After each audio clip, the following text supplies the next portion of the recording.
Let's start with the return of Henry Cejudo. So he is, or plans to, re-enter the USADA pool. And he's calling people out, which we'll get to in a second. But partner, let's start with your expectations for a return for Cejudo. Not so fast. Now, in the world of media, okay, and I would not credit Henry as being the smartest guy in the room, but he's also not the dumbest, and in all fairness. If you're calling people out, which he was doing a week ago, and you're not in the USADA pool, you have no chance of getting that fight. If Dana White loved the fight, if the pundits, you and I, and all of the fans, you know, the mandate of the masses, if you're not in the pool, you're not eligible. Once you're in the pool and you leave it, to return is a 4-month process.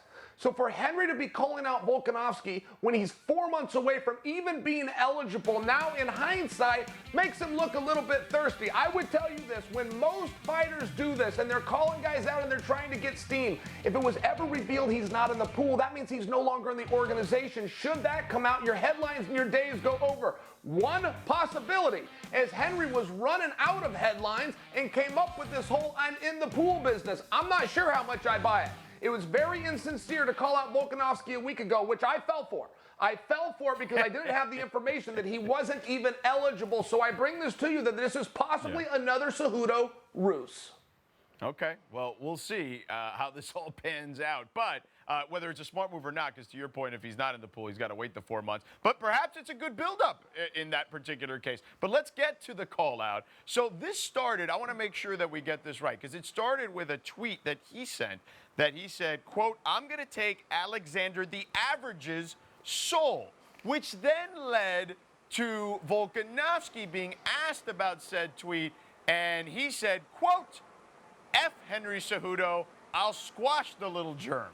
All right, that led to another tweet storm from Cejudo. Let's take a look at this. Now, this one's pretty funny, I would say. He said, the real Alexander the Great took over the world at 20. You almost got choked out by a Modelo model. I'm coming for you, fun-sized Matt Serra.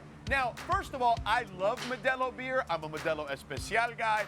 That is not a shot at Brian Ortega, who, by the way, Ortega is a badass and does look like he could be a model. He can get the best of both worlds. Cejudo then added in another tweet, the next GOAT to slay, Demetrius Might Rat Johnson, white heavy checkmark, TJ EPO Shaw, Dominic the Booze Cruz, pending Alexander the Average at Dana White. So, you know, say what you want about whether it's 4 months or not.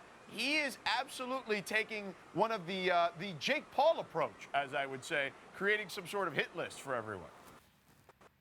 Yeah, that's right. And he kind of spread himself around, right? I mean, he touched on a 25-pounder. He brought the 35-pounders. It looks like he's going 45. I mean, look, if you're in Dana White's position, and maybe even like the idea, but in all fairness, some things have to come in order. Henry, let's get you back in the pool. Let's check the landscape, win it if you were cleared and brought in. And then Dana's going to have to ask him a question, which is simply, Henry, what weight class are you going for? Because I would predict for you, if it's just this champ business, that would be amazing if Henry pulled that off. But I don't know that he'll be given the opportunity, right? Dana's not playing checkers. He's playing chess, and he needs multiple moves. He needs a guy that's going to come back 2 and 3 times. He might ask Henry, and be very reasonable if Dana did, ask Henry, prove yourself. Come out here, have a #1 contenders bout. Let's see how you look. Ring rust is real. You've never been in this division. Of course, I'm speaking of featherweight. If he is going up there and going after Volkanovski, I think there's a lot of moving parts. But Henry, for now, controlling what he can, getting a conversation going, look, he's doing everything right.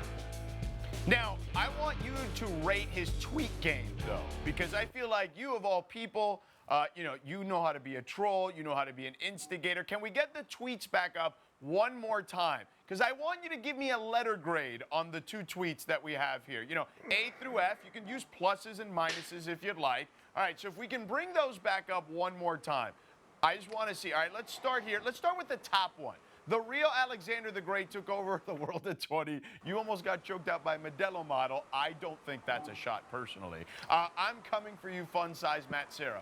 What's your letter grade on that one, Chael? I give it an A. Look, I think he's got a good writer. I don't believe that Henry could spell history, let alone has read the book. Whoever explained to him who Alexander the Great was, what Modelo's is, and what it is that a model does. I mean, they did a pretty good job. They all got it all done in 160 characters or less. I give it an A. Okay, and now the second one, which is the hit list one, where, he used like, TJ EPO Shaw, right? He gave everybody a little nickname. What do you make of that one? What's the letter grade? The booze cruise, and he brought Demetrius into it. I mean, he's spreading himself around. It's made me curious, right? The one thing that a tweet can do, if it can get a conversation going, and particularly because this forces us to speculate, is Henry coming only after Volkanovski? Oh, is he open to 135? Is he thinking about returning, to the flyweights? It's one of those things. Speculation is powerful. I must also give this an A. Thank you for watching ESPN on YouTube. For live streaming sports and premium content, subscribe to ESPN+.